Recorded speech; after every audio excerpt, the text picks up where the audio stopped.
video आ तुसा and तुकनी वेखना है ते लास्ट विच असे तुसा गनी ना WhatsApp नंबर भी देसा ते गड्डी दी डिमांड भी तुसा दसा ए केड़ी गड्डी Ghani Nissan Note Epower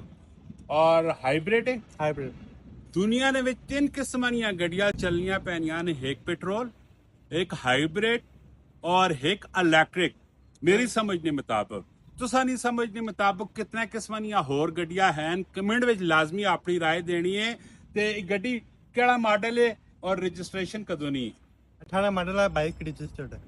18 model है, 22 रजिस्ट्रेशन है, नंबर लगा पे है और इसने फाइनल डिमांड की पे करने